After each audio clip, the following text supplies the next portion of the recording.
महाराज सुबल गांधार के राजा थे और शकुनी एवं गांधारी के पिता थे। उन्हें गांधार के सबसे प्रसिद्ध एवं न्यायप्रिय राजाओं में से एक माना जाता है।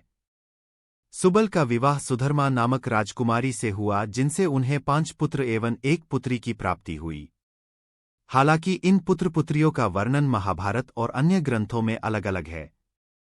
महाभारत में सुबल का बहुत अधिक वर्णन नहीं दिया गया है, किंतु महाभारत पर आधारित कुछ अन्य ग्रंथों में सुबल के जीवन का कुछ विस्तार देखने को मिलता है।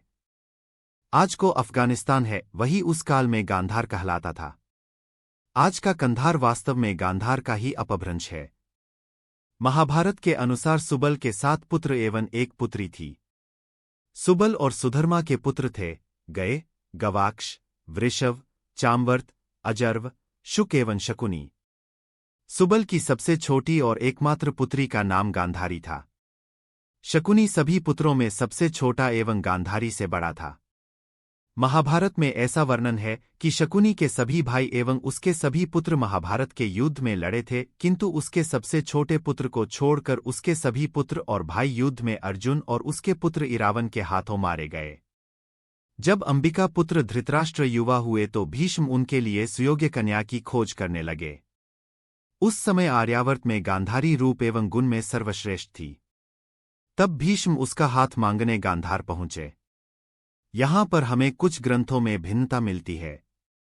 महाभारत के अनुसार सुबल अथवा गांधारी को भीष्म ने विवाह से पूर्व ही बता दिया था कि धृतराष्ट्र जन्मांध है, और तब गांधारी ने भी आजीवन आंखों पर पट्टी बांधने का कठिन व्रत ले लिया। किंतु कुछ ग्रंथ ये कहते हैं कि विवाह तय हो जाने के पश्चात सुबल को इसका ज्ञान हुआ कि धृतराष्ट्र नेत्रहीन है, किंतु भीष्म के भय से वो उस विवाह का प्रतिकार नहीं कर सके। यही कारण था कि शकुनी ने भीष्म से प्रतिशोध लेने की प्रतिज्ञा कर ली। महाभारत के अनुसार महाराज सुबल की स्वाभाविक मृत्यु हुई थी। शकुनी द्वारा अपने पिता की हड्डियों से पांसे बनवाने का कोई संदर्भ हमें महाभारत में नहीं मिलता।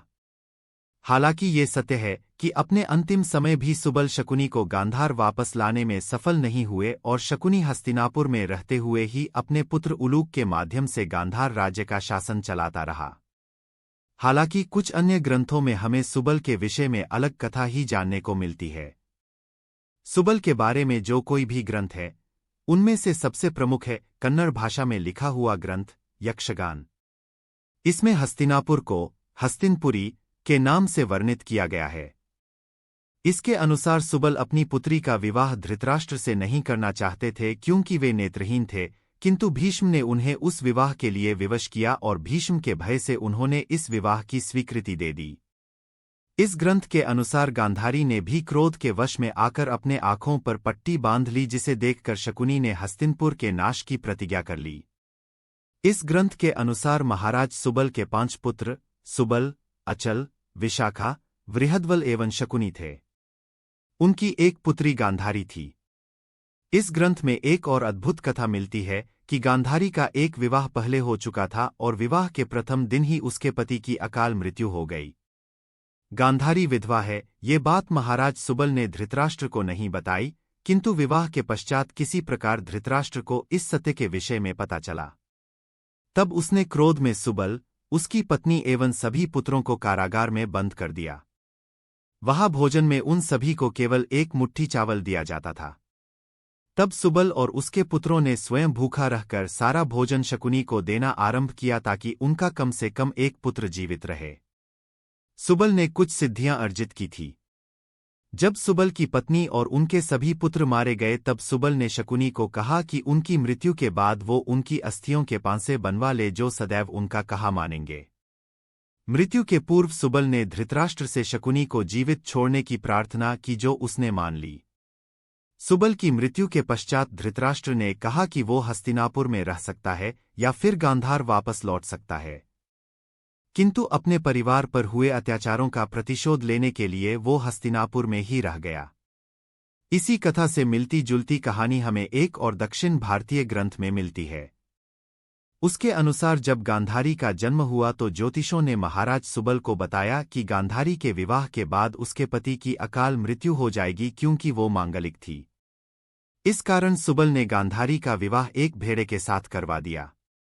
धृतराष्ट्र से विवाह के समय सुबल ने इस बात को उनसे छिपा लिया, हालांकि बहुत बाद में भीम ने दुर्योधन को विधवा का गोलक कहकर उसका मजाक उड़ाया।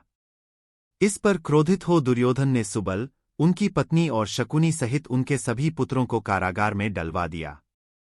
उस कारागार में सुबल की पत्नी और शकुनी के अतिरिक्त उनके सभी पुत्र मृत्यु को प्राप्त हुए।